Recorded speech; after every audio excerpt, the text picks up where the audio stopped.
So I'm here with Kathrine von Yan.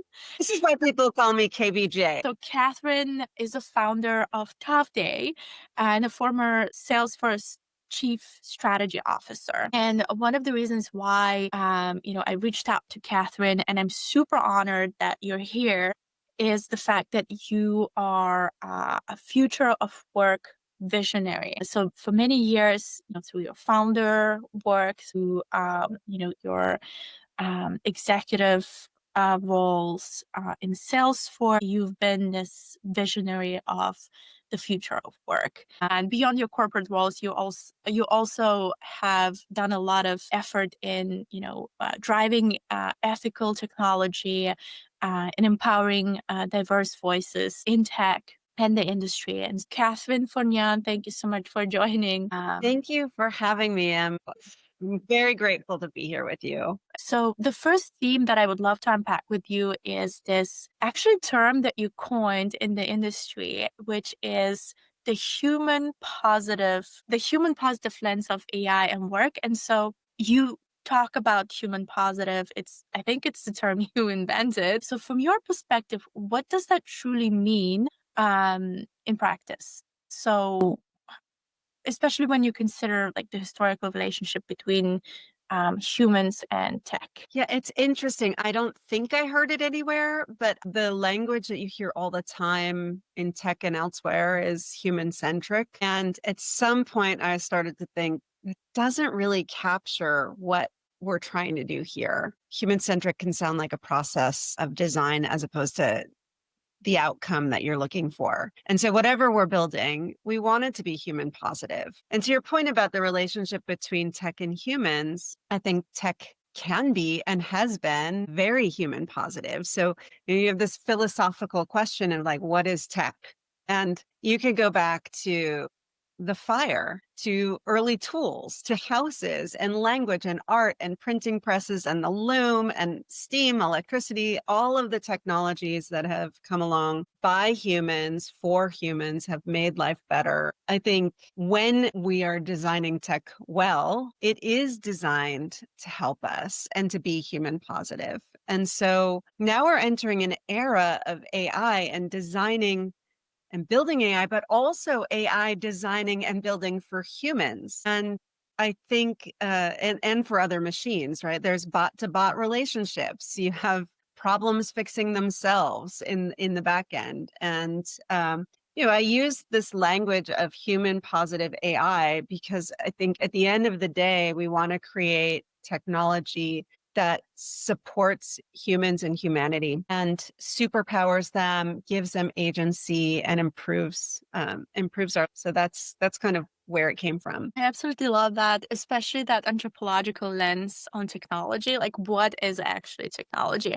And more importantly, why? Why do we have the tools, right? So, human positive over human centric. I I think love so. I think so. I think we have to design for all the stakeholders. And one thing that I think about also with human centric is, well, you have a lot of different kinds of humans, and not all the humans are people that are concerned about human positive solutions. There's a danger of sycophancy. There's kind of a danger of designing for one kind of human and not holistically for your stakeholders. It really bothers me as an example of that. Like, it really bothers me when people are mean to AI. Of course, you have to red team. Of course, you have to try to break it. We need to see the limits. I want my AI to model the best of humanity. I think this is where designing not only for typically human centered is like, let's design for this group of people, but like really thinking through 3 or 4 steps out from the individual. What's the ecosystem? What's the context? What is the most human positive solution that we can design, and including like the personality, the agents, all of those things that we're designing. it's going back to not just what makes us human, but what is good about it. The other question I have for you is, so thinking about, the future of work, can you talk a little bit about how work itself is evolving, and what role does AI play in that, in the concept of like the evolution of work or what it means for humans? Throughout my career, I've focused on the future of work. And it's what gets me out of bed in the morning. I don't know. It's like definitely a passion that has for as long as I can remember. I think what's changing, I think is not the challenge with change today is just that it's faster than it's been in the past. If we think about new technology throughout time, obviously like electricity changed things dramatically. And I know in the beginning people were really afraid of electricity and like it was used in a telegraph. It was not everywhere, right? People couldn't conceive of how it would be in everything at the beginning. But I am really happy that it is and jobs changed. Like we used to have people that harvested ice out of the Hudson River and out of lakes and like that's how we refrigerate our food. It is so much easier today. There are lots of jobs. There were knocker uppers. Do you know what that is? It sounds kind of dirty, but it's not. A knocker upper is someone who used to go around and knock on your door or your window with like a knocker on a stick if you're on the second floor to wake you up because there were no alarm clocks, right? There were no batteries in those alarm clocks. It was not connected to a wall. Like so with every new technological revolution, jobs change and it just takes a bit of time for us to understand the possibility of what we can do with these new technologies, implement those technologies, and then create jobs around them. And I'll give you one more example. When the automobile was first created, there were streets for horses, but there were no stop signs. There were no traffic lights. They had what were called red flaggers who walked next to cars to wave a flag so people wouldn't walk in front of them, right? Like, thankfully, we don't have that job anymore. But the infrastructure had not caught up. The design of the city had not caught up with this new technology. And so I don't worry about our ability to adapt and create all kinds of new magical things for people to do that are fulfilling, rewarding jobs that we love. The thing that's different today is that AI is moving so quickly that it might be harder to see what's around the corner in terms of what those new jobs are. The great news is we are all creating the future every single day. And it's all of our responsibility to figure out what those new roles are. I'm hiring people to our team that, those jobs did not exist as a field 5 years ago, and that will continue to evolve. So I think for anyone worried about those future jobs, it's an opportunity to think creatively and entrepreneurially about the things that the world needs, the problems that exist that we can solve at work, and to go create that. And speaking of that value that, you're currently creating with your company today, so Half Day is focusing on helping people navigate this difficult professional moments. So can you tell me a little bit more about how does AI um, support human well-being and agency in those challenging times? Yeah, I think like number one, when we talk about there are tricky or challenging situations, like understanding the nature of those, sometimes it's just confusion, lack of clarity. Sometimes it's a conflict. Sometimes it's a new capability you're just not prepared for. So what we're really talking about is being there for you, an individual in your time of need, help you reflect and understand on what that need is actually about, which sometimes can be your idea of what you think is going on might not actually be the situation, and then provide you with the right expert guidance and contextualized guidance in the right time in a way that resonates with you, that you can actually use that guidance and apply it in your life immediately. And so I think what's unique about what we've built is our AI is extremely curious. It's a safe and trusted space. So first of all, people need a place to go where they don't feel a sense of shame or judgment or fear retaliation or any of those things. So a safe place where people can go when things don't seem quite right. Sometimes it's just like a record screech moment. Like, I don't know what that was, but that doesn't seem right. Well, where do you go for that? we could go to the humans in our lives, friends and family and colleagues. Friends and family often will give you that hug, but they can't necessarily give you help. Like they understand your human condition, but they might not understand or be an expert in the world of work. They might not understand management, politics, organizational dynamics, organizational wisdom, HR, all the kinds of things that exist in an organization.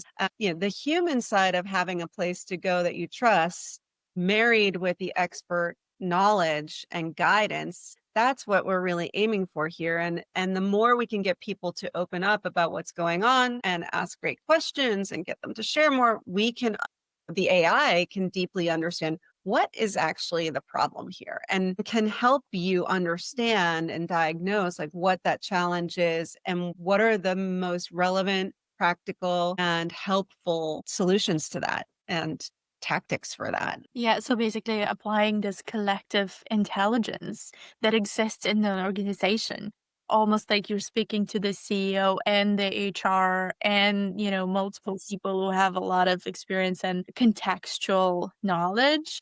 But then you do it in an environment that sort of offers handholding and helps you figure out the problem to begin with and Yeah. then navigate the steps, which it sounds really empowering, like it's supporting the person's agency.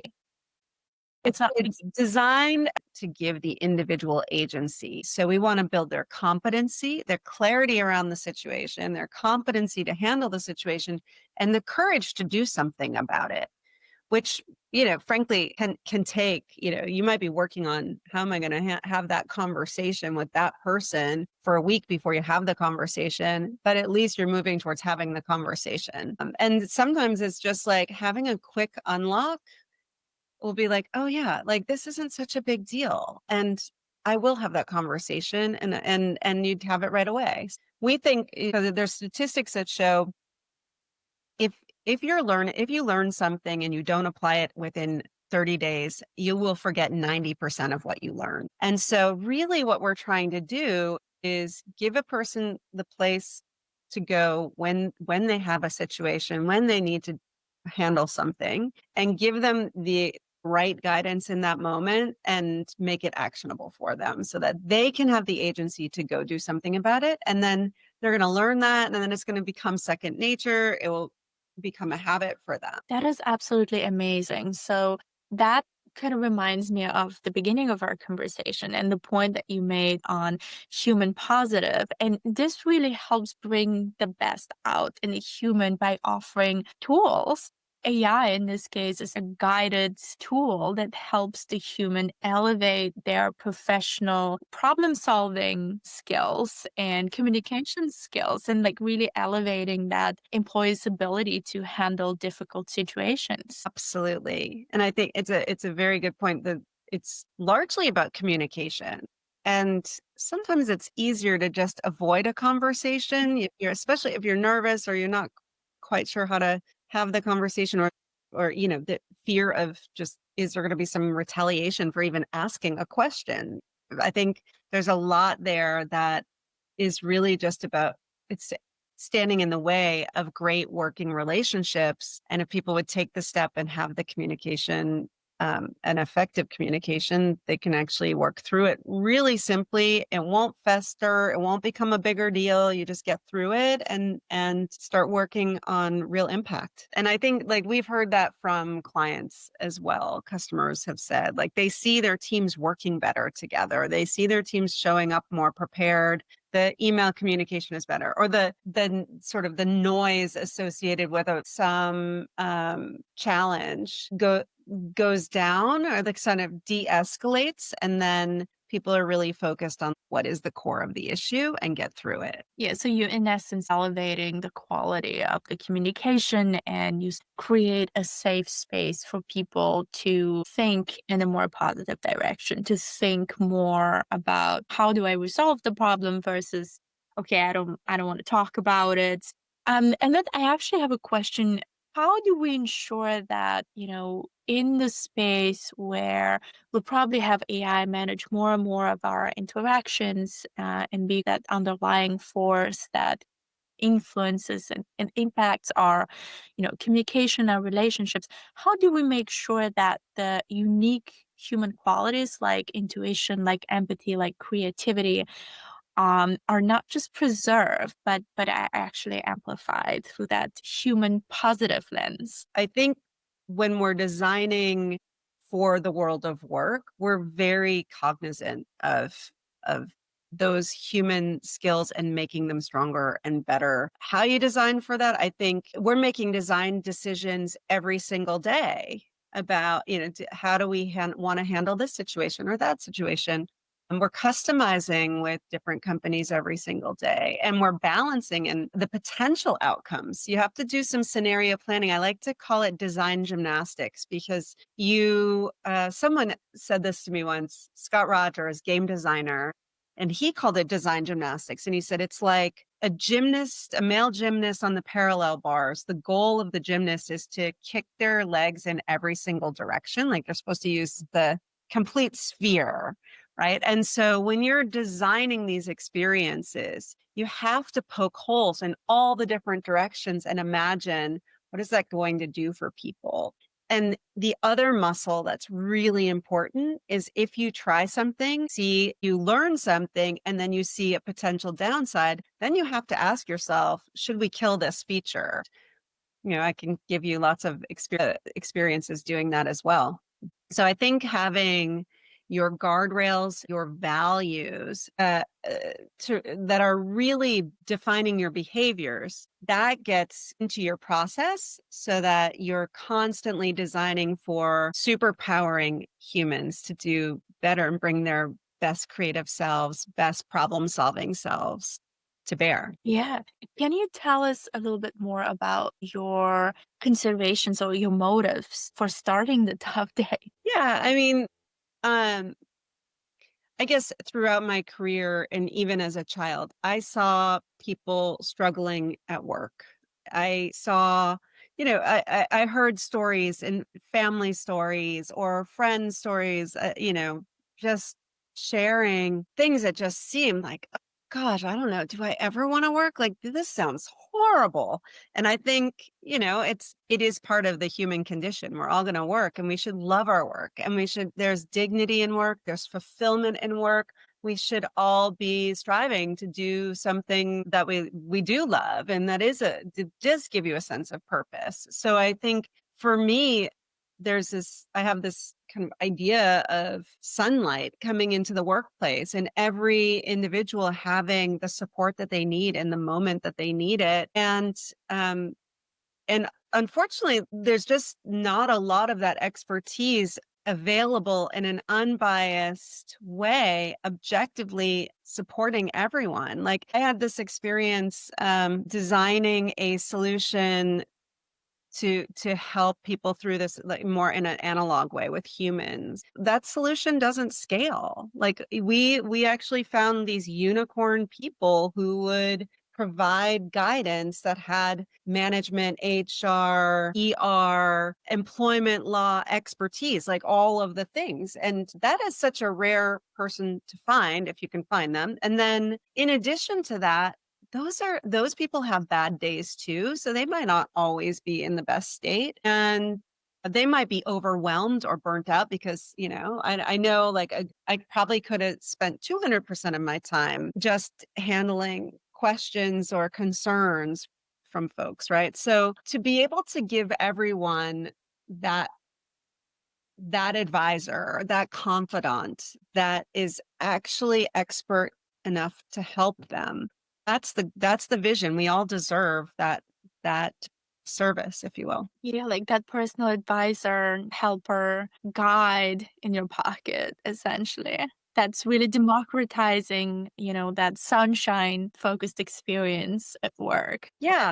Yeah, absolutely. And I know and it does come down to different levels of expertise. Like I know some of the companies are trying to be the everything life advisor or your therapist or your coach or what have you. I mean, we're very, very focused on what happens at work. And so many problems at work escalate and fester and become something miserable. Look at the statistics around managers. Manager engagement is at 27%, lowest ever, according to Gallup's 2025 survey. Employee engagement is also low, despite years, decades of understanding engagement is low, and we still haven't fixed it. And these are people, first of all, that are not at their top value creating kind of capability, right? And so from an organizational perspective, sure would be great to have people like on fire and passionate and excited. But on a human level, it's great for everyone to feel that passion and excitement. And, so I think that that's the goal, is to get people the help that they need when they need it. And they'll be able to find that passion and do their best work. That's wonderful. I absolutely love that. Can you talk a little bit more now? I feel like we're in this realm of, trust, ethics, and sort of the social fabric of AI. And, considering your extensive experience, in different advisory board roles, as well as your professional experience, what are the most critical considerations, ethical considerations that you think we need to think about, we need to address as AI is becoming more and more, a prominent force in our workplace and in our relationships at work and beyond? Yeah, I guess first and foremost, well, I would summarize trust as the number one value throughout, but how do you build that trust? So number one is confidentiality and protection of user data. We think about HIPAA as an example, especially when you're talking about sensitive workplace issues and what have you. I had an experience where I filed a complaint against someone in a workplace, and HR copied that person on the response. And it was like, wait, that was a total mistake, by the way. They didn't mean to, but they accidentally did. Like, you can't have the kind of conversations that are happening in this ad, like, get into the organization whatsoever. And by the way, it protects the organization as well to have that separate. We want to keep every individual safe. Their conversations are their conversations, and we treat it just like a healthcare provider would. The second thing is that the guidance has to be expert. Like, you actually have to have quality recommendations that will deliver the right kind of results. So for us, that's about curating the right kind of content. It's not, just everything out on the internet. It's, we're very careful about the kinds of content and expertise that we're including in our AI, as an example. So it's sort of like, do you have the right expertise? Can you do what you say you can do and help people become stronger, better, happier, healthier at work and do their best work? And do you do that consistently? Are you continuously designing for that? And then I think the third piece of it is the explainability or traceability, where for anything that's happening in the system, like, you should understand how the AI got there and where did that insight come from.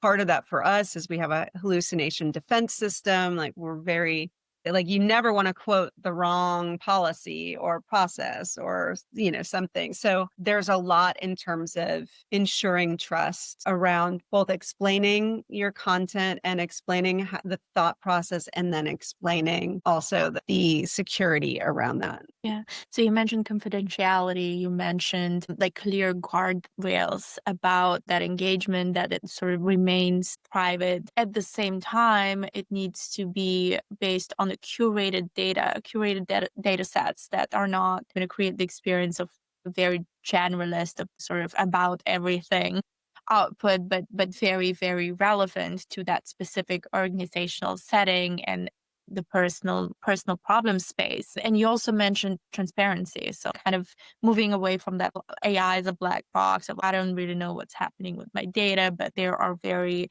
clear rules around that engagement. And so those are all foundational elements of raising trust and keeping trust with people. Yeah, and I think there's one other thing, which is also the contextual customization, right? So, in addition to having great content and guidance, expertise, and all the other things that we talked about, every organization is different. And that's where the customization helps. So, I'll give you an example. If you typically, nepotism is considered frowned upon. Right. There's a lot of reasons why, and our AI can tell you why nepotism is not a good idea. On the other hand, if you're in a family owned business, nepotism is totally normal and to be expected. So you've got to customize the expertise and the behaviors for the organization. That's just one example of many where when we go to work with a new customer, we're asking a whole series of questions that we know will likely be customized for that organization. They typically can differ company by company. Part of that is just what I will call easy stuff like your employee handbook. We can ingest that kind of thing. But there are more complicated issues that also have to be customized. Another piece of it is cultural customization. So your values, your voice and tone. When we worked with the Hawaii Employers Council, we worked with them to give Tuffy what they called Aloha spirit. And that came um, from their observation that people have a different voice, tone, style to their communication. And so Tuffy should too sound like someone who works in Hawaii. And after we did that, we saw the helpfulness rating of our platform in Hawaii go from 88%, which sounds pretty good, to 99.6%. And that was cultural customization, right? So when you talk about building trust, I think there are some levers. Obviously, there's safety and trust with the data and explainability and transparency and all of those things. And then there are some other levers related to the experience itself that build trust. Yeah, can you think of experience that goes from like in the 80% relevancy and positive to like 90, and then is that like that's a huge 99.6. I was like, what? That's crazy. yeah, that Amazing is what it is. Well, I think it comes down to it's not a specific topic. It's the style of the conversation. Essentially what they told us was like the original standard version of Tuffy, the one you played with, like out of the box Tuffy for you. One might have a little bit of a New York attitude, maybe a little direct, right? We're very intentional about the style and tone of Tuffy out of the box to be helpful. We modeled that after observing lots of different lawyers, therapists, coaches, managers, leaders speaking with employees, and people who had challenges. So we're striving for a certain, we're not coddling people. We're really trying to be helpful. And it makes sense that in different cultures, how those conversations happen are slightly different. So, whether you're more direct or less direct, as an example, the choice of language, how you want to say that, like, and even in terms of, how you present options. So we can hone the voice and tone and style of the conversation to a particular culture. So now we have standard and we have the Hawaiian version. And I think that just even how it is when you go into a conversation, a human conversation with someone, sometimes there's like this sense of chemistry or and sometimes there's a sense of like, who is this person? Like, wait, are they weird? Or am I weird? I don't know. So we just want to remove those things that kind of make you feel like maybe I'm not going to get along with this thing. Everyone has to get over those things and we can help them get over we're not all the same type. We're all different, that's right. amazing people. So how do you navigate that? But I do think when you choose a workplace advisor, you're going to want to feel comfortable and supported by that person and have the tone work for you. If we can understand that there's just culture, like it was actually fascinating that the business culture in Hawaii had some really interesting style similarities across business. So it was a great challenge and fortunately it really helped. I mean, that so reminds me of my journey in the global expansion team and having to put together go-to-market recommendations with the consideration of like specific work environment and cultural preferences, and everything you say really resonates. And my next question is going to be about how do you create that environment effectively? You're known for having been very active in helping women advance in leadership. So, where do you see the challenges and opportunities for diverse voices? How do we ensure that the future of work is truly inclusive? Yeah, I think it starts with inclusive teams, right? Like I was reflecting on this a few weeks ago. I mean, our team is global and all of us have traveled extensively and lived abroad. I think all of us, at least at the time I was reflecting, we just hired a couple new people. So, I have to test that. But I think it's that global perspective and people who've had to not only work but live abroad and assimilate or just kind of adapt to different environments makes you very kind of aware, self-aware, and then also just aware of the culture that you're moving into. And also,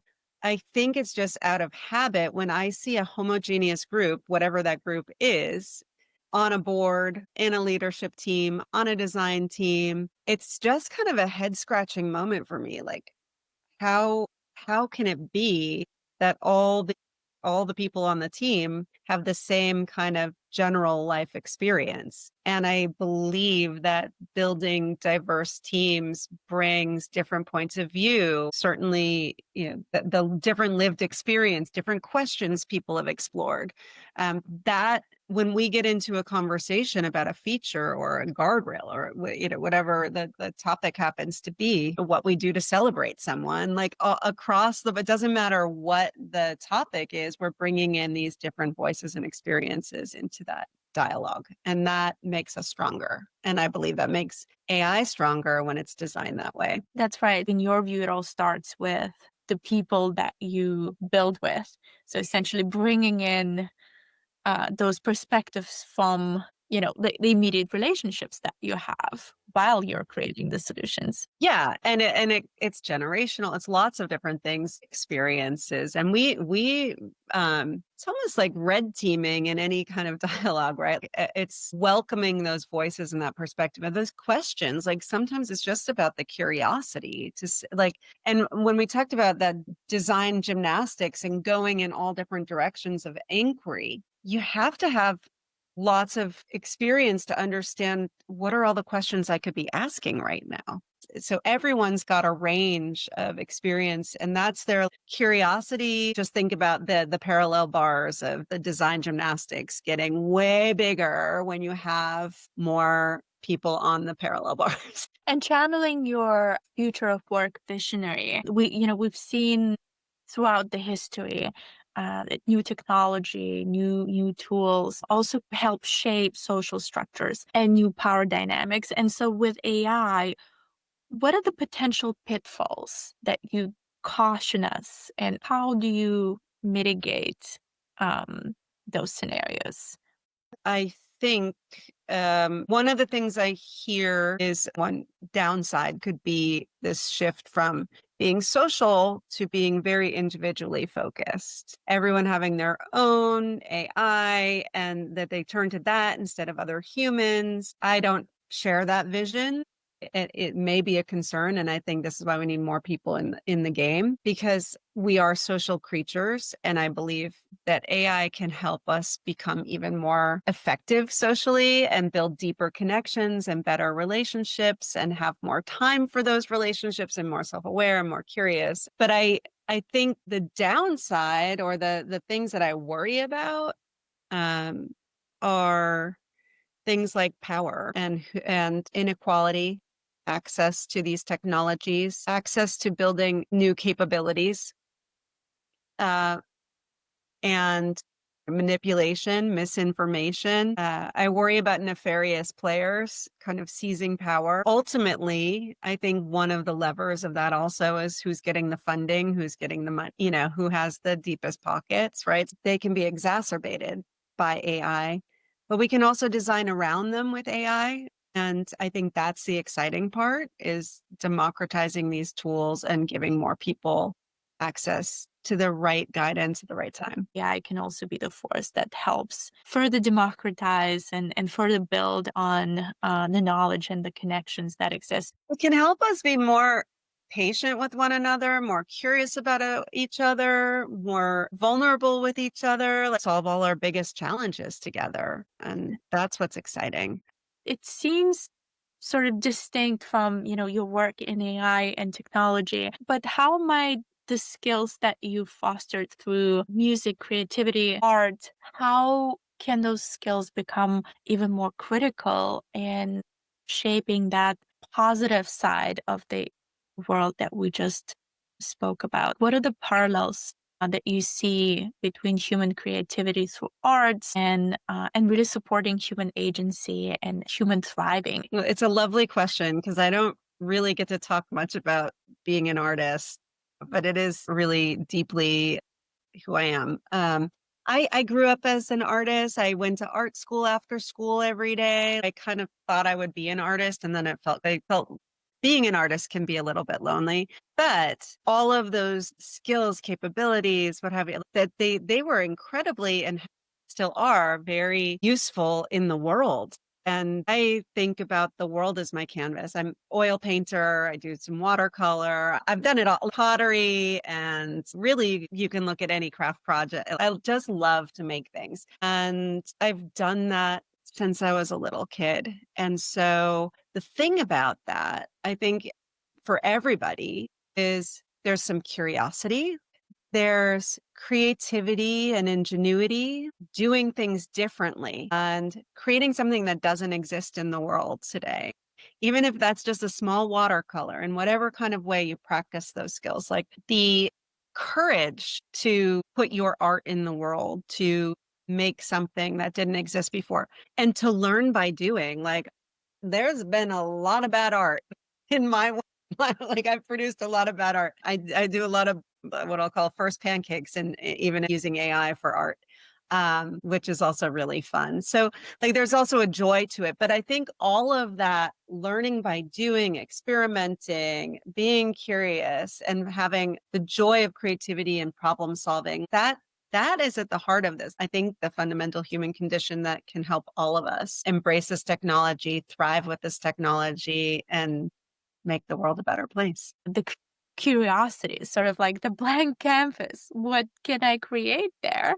But also the boldness to maybe create something you don't like and then you just do it all over again and then do it again and again. And uh, I went to the School for Innovators, which was run by Rolf Smith, who was the head of innovation for the US military. And there were some great, like, kind of rituals or habits that I learned there. When you go to a restaurant, don't look at the menu at all and just ask the server, like, you know, you decide, like, bring me something, whatever, you decide. Surprise me. Now, for a lot of people, they would have a panic attack. Or now you may want to say also, I've got these allergies or this food that doesn't appeal to me. But essentially, like, be open to the experience and see what's going to happen.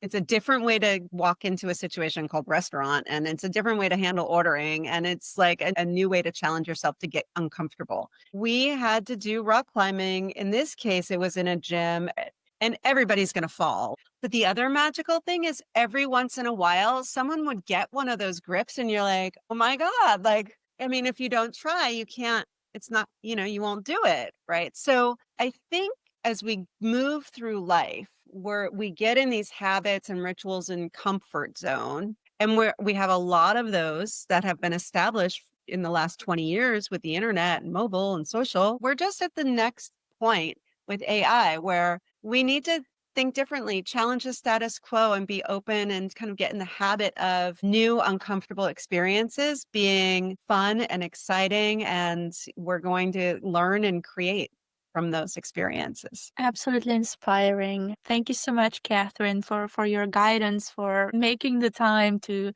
share the wisdom and your philosophy as someone who's been a pioneer of the future of work and now has embraced AI, through your company that actually creates AI solutions, elevating the quality of communication and conflict resolution and overall, well-being of people in the workplace. Thank you so, so much. Thank you, Valerie. It was my pleasure.